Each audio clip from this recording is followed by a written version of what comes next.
Bloomberg Audio Studios. Podcasts, radio, news.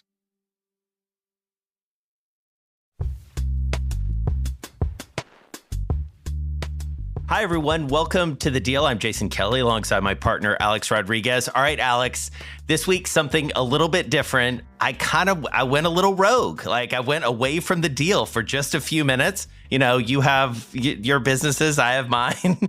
And I did an interview with a guy who I think it's fair to say is a hero of yours, Cal Ripken Jr. It's part of a series that I'm doing for Bloomberg Originals called Power Players.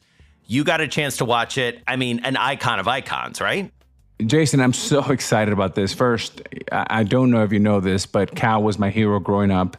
My mother bought me a great poster, I think for my 9th birthday, which lived on top of my bed till I graduated from high. I might have been a rookie still at 18. It was still there because he was the tallest shortstop, right? He was 6'4", 225. He gave me hope that someone tall like me can play shortstop. And I think Derek Jeter had the same inspiration as well.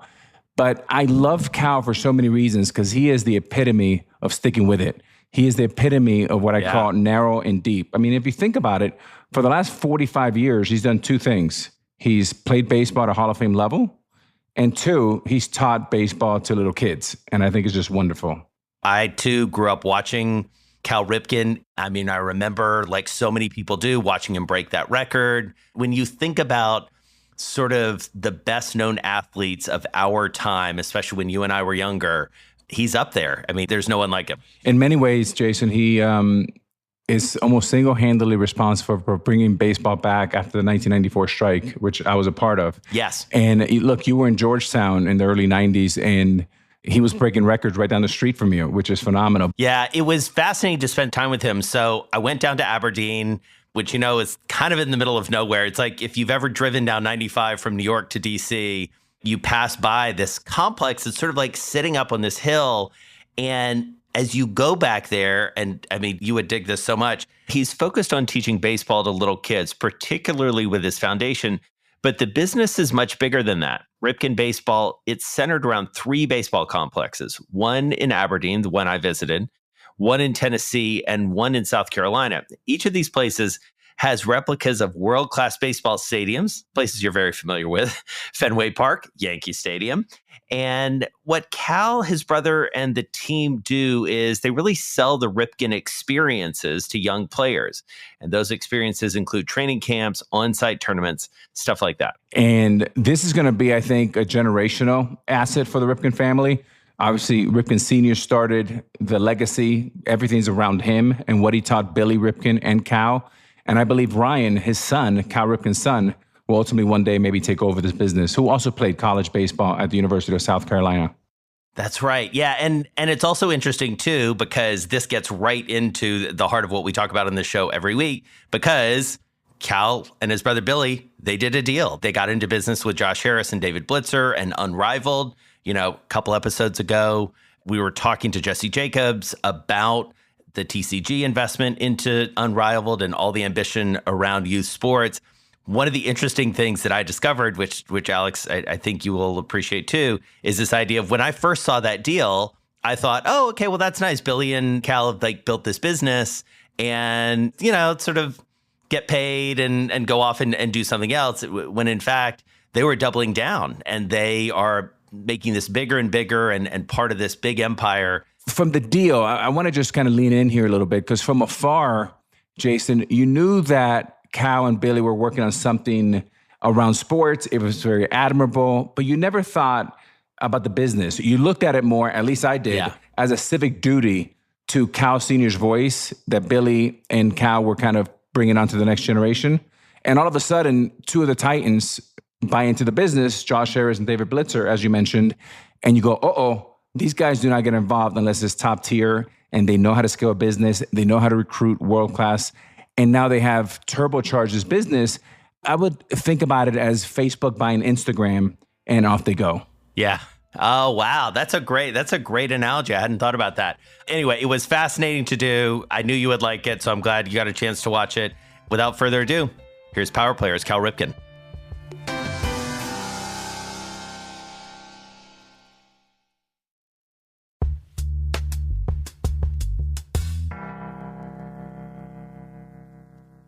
Welcome back to The Deal. I'm Jason Kelly. Well, as you heard me talk to Alex about, I have this whole other life outside of him. I do another series for Bloomberg called Power Players. And it's a super exciting series for me because I get to go and visit really influential people in the broader sports world. I traveled all over the world for this season. But actually, for the premiere, I didn't have to go that far. I got in my car and I drove down to Aberdeen, Maryland to see none other than Cal Ripken Jr., the Iron Man himself. And I showed up to this incredible complex that's there that Cal and his brother Billy have built and really expanded over the years. It's the cornerstone of their youth baseball empire. And so you have to keep in mind, you drive up to this and there are baseball fields as far as the eye can see. It's just off of I-95. There's even a hotel there where players can stay, and it's built to mimic Camden Yards, which, of course, is the famous ballpark in Baltimore where Cal and Billy and his dad, Cal Sr., all hung around and played baseball and managed baseball for so many years. Here's Cal Ripken. I'm going to go back a ways and ask what I think is a pretty obvious question. I'm going to read stats that you know very well. 3,184 hits, 431 home runs, 2 Golden Gloves, Rookie of the Year, Most Valuable Player ×2, World Series champion, and of course the most famous stat that everybody knows, 2,632 consecutive games played. Unmatched career. Why are you doing this? Let me give you a perspective now. Someone just reminded me the other day that, you played 21 years with the Orioles, in and around here. And now you've been out of the game 22 years. Wow. So that's a 43-year window, a chunk of time. When you retire from baseball, you have a wonderful career. And I was 41, and I got to play a long, long time. But you're not ready to pack it in. You're ready to do something. And I enjoyed the feeling that I got, or I hate to use the word platform that you get from being a player. I always enjoyed the influence you had with kids. I always enjoyed the game of baseball. I always enjoyed what Dad represented about baseball. My first 14 years of my life was following him around in the minor leagues as a manager, and then get a chance to come to the big leagues and then have a big league career. And so Dad communicated through kids, through clinics and baseball and all that. He was a great teacher, but he kind of talked about life through baseball. And so Billy and I wanted to extend that from a content teaching standpoint. Thought we could help players be a little bit better. But experientially, that's what Billy and I valued. And we wanted to try to bring that sort of experience to the kids. So I didn't look at it as a money-making entity at first. It seemed like it was more philanthropic. And then you realize that if you're going to do this, it's got to wash its own face. No matter how well you did or how much money you put aside, the model has to work. And it seemed like in the early days, there was abundant opportunities everywhere. We could go down any path that we wanted to go down. And I think many times we were going down too many paths. And it wasn't until we started to really think, what are we good at? What can we really do for the kids? That we started to make the business side work. But when you look at it now, I couldn't be more proud. Some of the complexes that we visit and that we have under our control now, it's the same sort of feeling in all the complexes for the kids. Mm-hmm. Sometimes I say baseball is dying in a way. From a youth standpoint, less people are playing. But of the less people that are playing, more of them are playing more baseball. But you see the spirit, you capture the spirit of baseball, just like it was when Billy and I were kids. You feel like the whole world revolves around baseball when you're in it. It's fun, it's great. And we couldn't be more proud of contributing to some of that happiness and some of that joy that Billy and I felt. Tell me about those early days and sort of getting into it. I mean, you're retiring from baseball. You and Billy are trying to figure out that next chapter. Like, what are those conversations like as you're kind of doing that trial and error? Billy and I are a little different in the fact that I'm optimistic and you think you can do anything, especially coming off your baseball career and now you're getting into this. I dreamed a little bit bigger. Billy is more practical. And so we always had conversations. Every time you come in, you blow things up and you make it bigger and let's do this, let's start small. And so I think the lesson that both him and I learned, probably more me, was that it has to make business sense. And maybe planning would have been a little bit better, but in many ways, you're learning as you go. Yeah. And I think one of the lessons that you learn when you go through the minor leagues is that you don't know how good you're going to be. You just got to keep doing things and trying things and figuring out how you do it, and then keeping those things and disregarding the other ones. In this, it seemed like we were trying new things, going in all different directions. Maybe a better business plan would have been the right way to start. Yeah. Maybe not, but things. What were some of the things you tried that didn't work, if you remember? Well, again, it was pretty capital intensive to do the fields. The story with the warehouse here, I wanted to have a building that would give the kids a feel, and there was a development opportunity. But first, we thought of it as an office building. We would have done really bad if we did the office building. And then we started to look into it. And then the feasibility studies came back about what about a hotel? It's right off 95, et cetera, et cetera.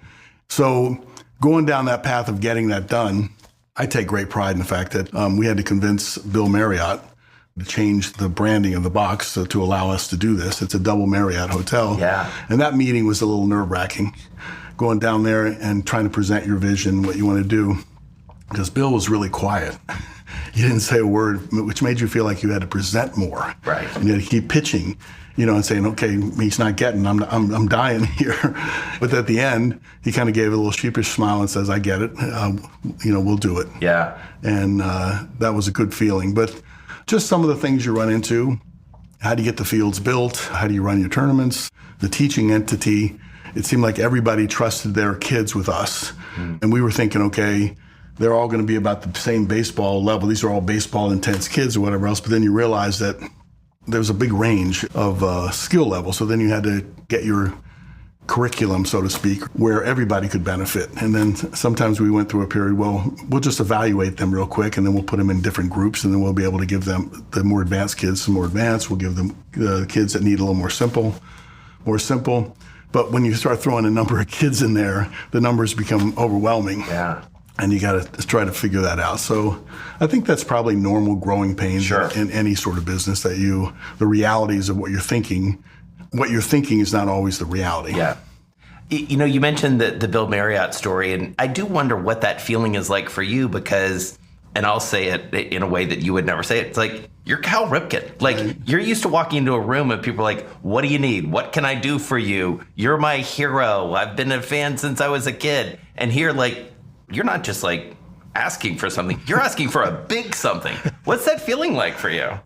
There is an advantage to having that sort of reputation or that sort of name. We could get a meeting with most anybody we want to get a meeting with. But the hard part is, what do you do then? and that's what we worried about all the time, is that substantively it has to match what your persona is, I guess.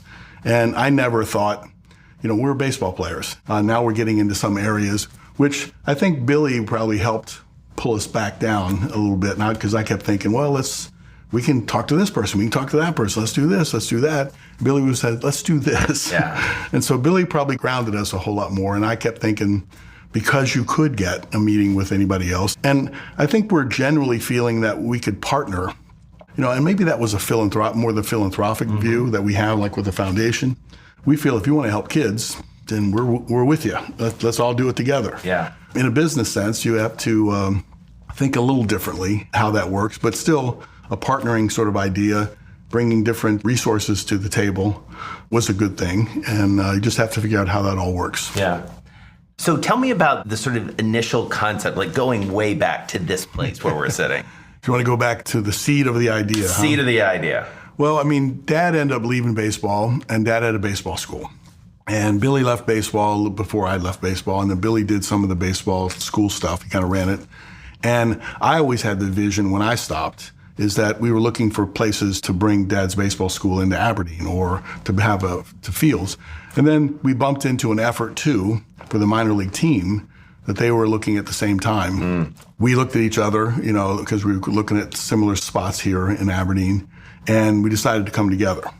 So I helped them, and I thought the vision of creating a kids complex, a teaching facility to play, tournament games here, and also you would have the vision of the start of a pro career over there, so that you could actually then carry that over and watch like the next phase. If you're really good and you get up the ladder to high school, you get drafted, and all of a sudden now this is where you go. And then obviously we have Camden Yards down the street, where you can see the big league product.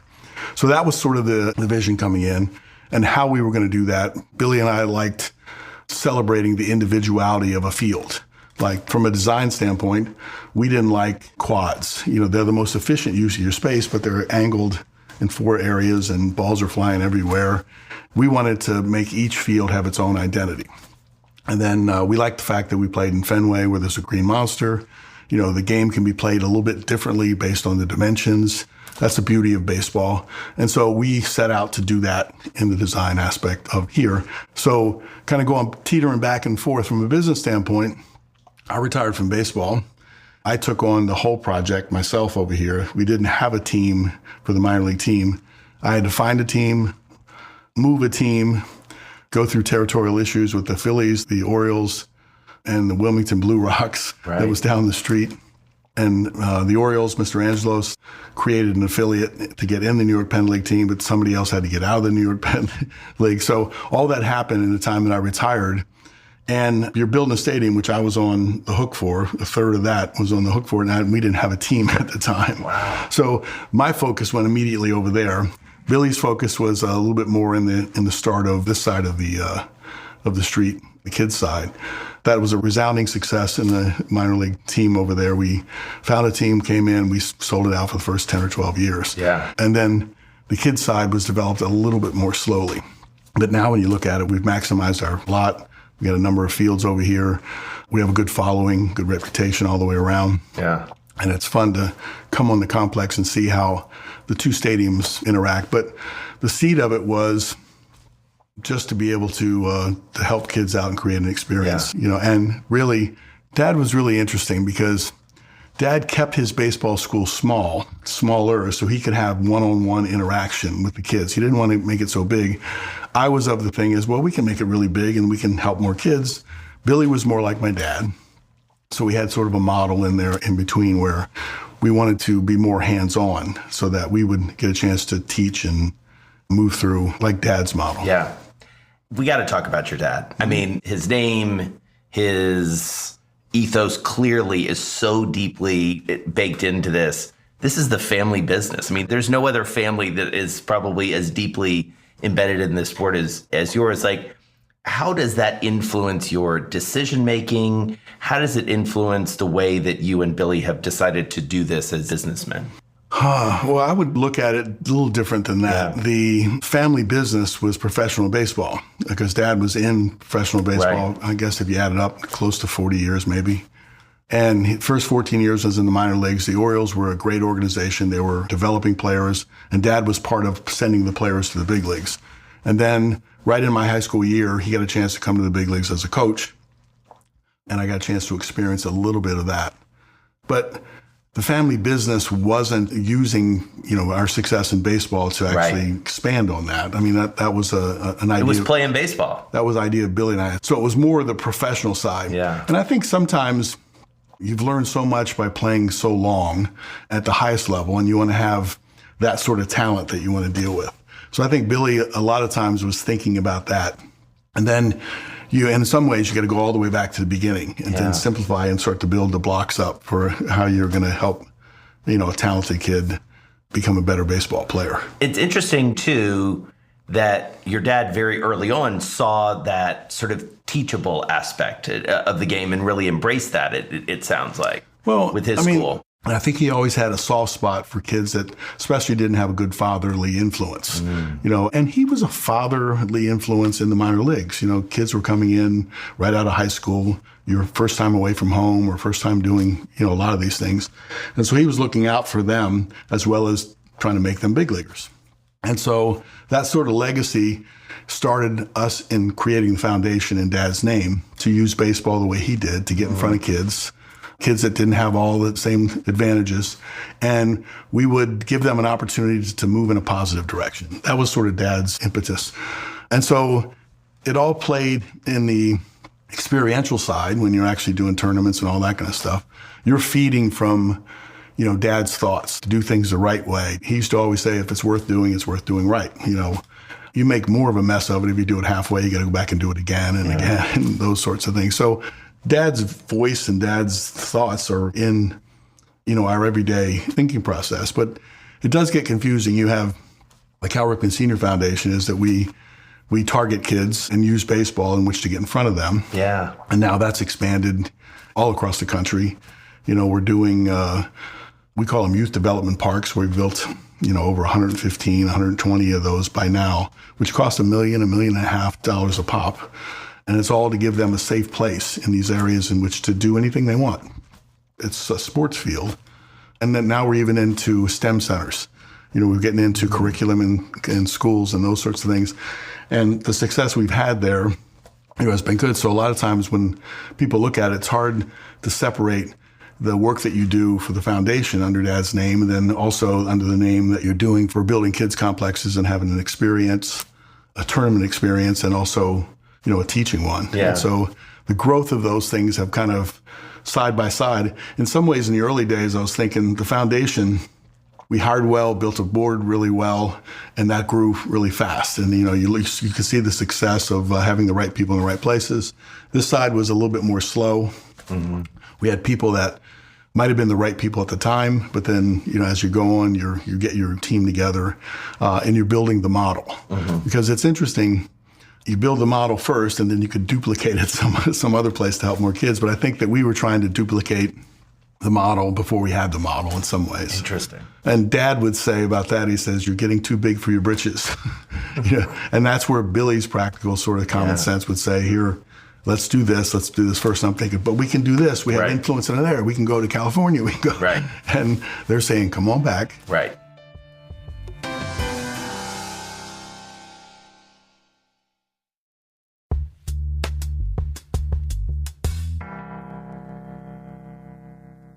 So one of the things I was especially interested to talk to Cal Ripken about was coming together with David Blitzer and Josh Harris. These are two private equity tycoons who have gone heavy into the world of sports. They own a bunch of professional sports teams, including the Washington Commanders, Philadelphia 76ers, and more. They've also made a huge bet on the world of youth sports. And so I asked Cal what it was like when he first met up with David Blitzer. So tell me about the coming together with, do you remember meeting him? Vividly. The interesting part about being Cal Ripken is that, as I said, that you can get a meeting or talk. And to me, I always thought anybody I ever met wanted to talk baseball. And then I was thinking, okay, we'll talk a little baseball and then I'll ask business questions, because now you have someone hugely successful. They've gone through and they have all this information so you're trying to grab something back. You're giving the baseball inside stories, and you're saying, well, but what about this? And I remember that because David helped sort of organize, some of the business thoughts. Because as I communicate our success or our path, it seems like we were all over the place. And because opportunity was pretty abundant, but it's still, you got to focus on what you're doing and you got to build the model. And I remember asking him for advice or how to do this or some of the concepts. And he was very open. And I think that we had a good interaction back and forth. What I would say was when I first went into business, you're thinking, okay, look, I'm overmatched. I was 20 years in baseball. I was playing a game over here. Now I gave everybody else 20 or 25 years a head start, and now I got to catch up. But then the process is you realize the success that you had in the sport, some of the principles and values, the way you go about things or whatever, they definitely move towards the business side. And so it's just kind of understanding how to place your work ethic, your persistence, and all that kind of stuff into another model. So I've learned a heck of a lot by being a baseball player for 20 years. Right. And the part about it was, how do you apply those things? And I remember that meeting, and that it was sort of an application, or this is how you apply it. This is how you do it.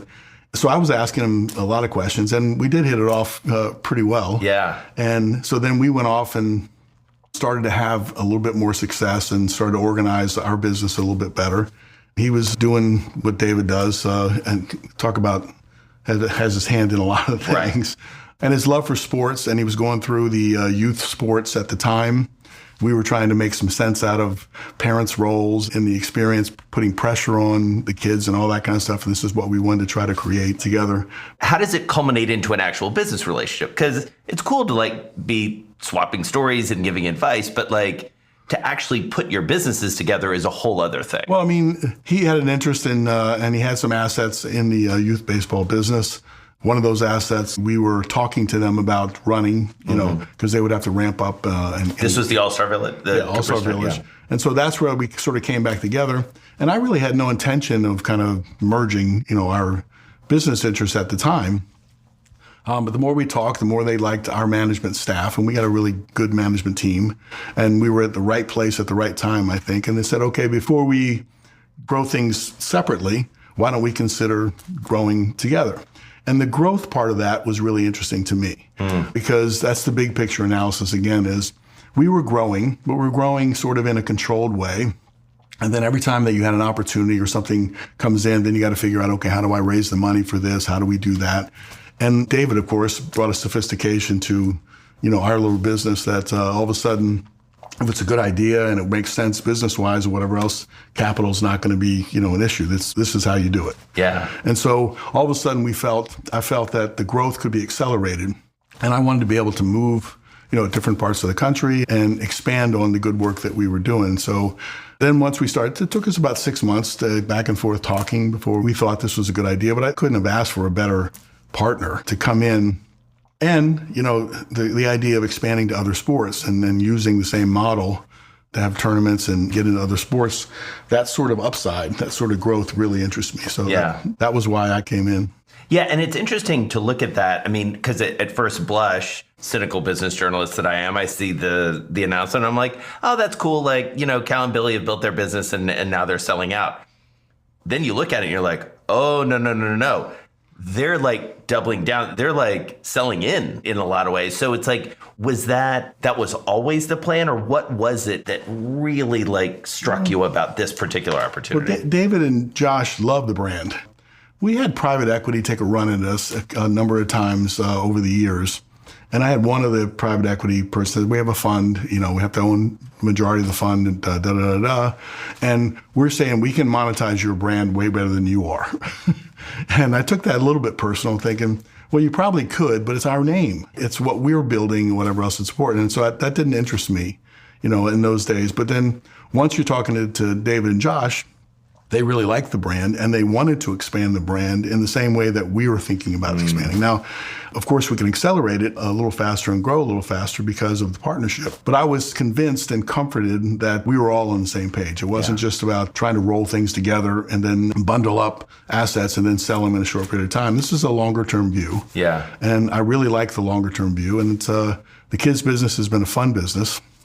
Sometimes it's crazy because parents are probably the ones that you have to worry about the most because everybody feels that they have their star athlete and they're going to put everything, all their resources into getting that person to college and getting into pro ball. They're telling Cal Ripken that their son is the next Cal Ripken. Right. So it brings along a little of that. And we try to help because to me, one of our general philosophies, and maybe it's more me, is that let's try to take pressure off the kids. It seems like the way that you're playing more games, there's more travel, there's more at stake, there's pressure that's being applied to them. And I tell parents just on the side, I go, try to think of ways where you can alleviate some of that pressure, that you can make them enjoy the game and all that. Because if they have the talent to make it, they're going to have to call on that, their internal love of the game when they get to the hard parts, when they get to the pro ball. And it's got to be from within. It can't be from, somebody else forcing me to do this. It's got to be that your love of it that carries you through those challenging and difficult times. When you go from being a big fish in a small pond to a small fish in a very big pond, that's when you have to tap into your love. And this is the time that you hope that you're cultivating a love of the sport. Yeah. That they want to wear their uniform to bed for a game tomorrow. That's how I used to feel. You don't want to kill that joy and love. And by playing so much baseball and making it more serious and professional at an earlier time, you run the risk of doing that. I hadn't done the math like you did at the beginning of the conversation about, essentially you've now spent just slightly more time in business and post-career as you did playing baseball. So what's your assessment at this point? How do you like it? I think I'm giving way more credit than is due, number one. Not to play down. We've had success, and it's feel-good success because I would imagine if you want to spend your money, you want to look at it from a straight money standpoint, and maybe David will convince me differently now that we're partners and we see the big market. I think that I probably could have taken the money that you were seeding the business and keeping the businesses rolling, that if you invested it someplace else, you would have done a whole lot better. But it wouldn't have given you the same feeling of accomplishment. And then this was an area, I thought in business, I like the minor league baseball model in business because it was something I was familiar with, and so you learn business as you go in a model that you're comfortable with. And the kids business side, I don't know if there was other models that really supported what we were trying to accomplish. And I don't know if we even knew fully what we were trying to accomplish. It's what we knew how to do from a baseball standpoint. Yeah. And so trying to make a business out of that was fun. And so, 20-some years into it, extremely proud of what we've been able to do. But a lot of times I think people overstate and give me more credit than actually I deserve. Yeah. One thing that also strikes me that especially, walking around here and then talking to David and hearing you talk about it is this name, your name, Billy's name, your dad's name. There's a tremendous amount of value in it, clearly. I would also think you feel very protective of it too. And so as you grow the business, you hear Roger Goodell talk about, don't tarnish the shield. You hear, the Dallas Cowboys, don't tarnish the star. Like, how do you ensure that you don't tarnish Ripken? I guess by trying to make good decisions. Yeah. The name and likeness thing is everywhere now. Yeah. And so when you start to think about essentially building a brand and all that kind of stuff, I think people now in sports are thinking about building the brand before the brand is built. And to me, the brand is built by a collection of your choices and your decisions over time and what your name represents. And then you have something that has some sort of credibility or some sort of meaning. To me, it's not artificially built. It's built, over time. And so we value that and we want to protect that. I think some of the deals that we made, some of the marketing deals over my time, there was always what's the clause called? A good citizen type clause that it protected them if you did something stupid or something that they could get out of the contract. And I'd always insist on it back. Right. I'd always say, okay, fine, I'll do that to you. But if something happens to the company, I want the same sort of thing back. And maybe that gives you a little bit of idea of how we think about it. Yeah, that's great. Now, a couple decades into being a business person, have you been able to sort of distill down what a Cal Ripken deal is or the type of business relationship you want to be a part of? I think the most fundamental part is the people, the quality of people that you're considering partnering with, the quality of people that you bring in to your organization to manage others. If I can use sort of the Oriole example for a minute, when you go through a rebuilding process, you got to get the right person at the top that trickles down, and then they consequently hire people, and then you have to give them responsibility and trust and those sorts of things. So I think that's a normal part, but it begins with the people. Yeah. I remember in the endorsement world, I had no training in figuring out what choices do you make in the endorsement world, so you had to go back on your instincts. And my instincts, I think I had a pretty lucrative jockey underwear offer in front of me in my first or second year. And I had also, on one side, I had a local milk opportunity. So you had these two opportunities you're weighing out. And I couldn't see myself posing in my underwear. And so I turned down that because it didn't feel like it was me, like it was authentic enough.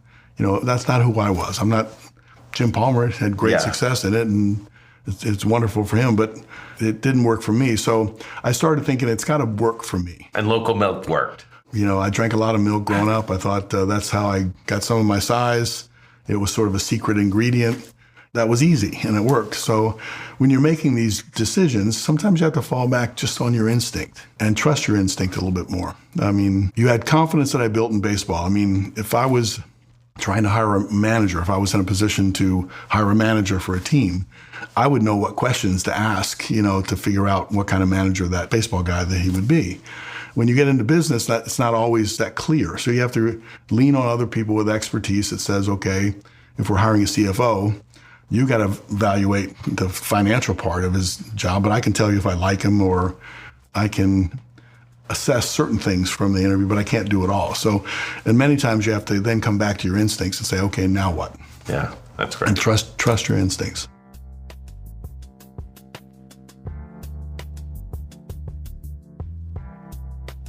The Deal is hosted by Alex Rodriguez and me, Jason Kelly.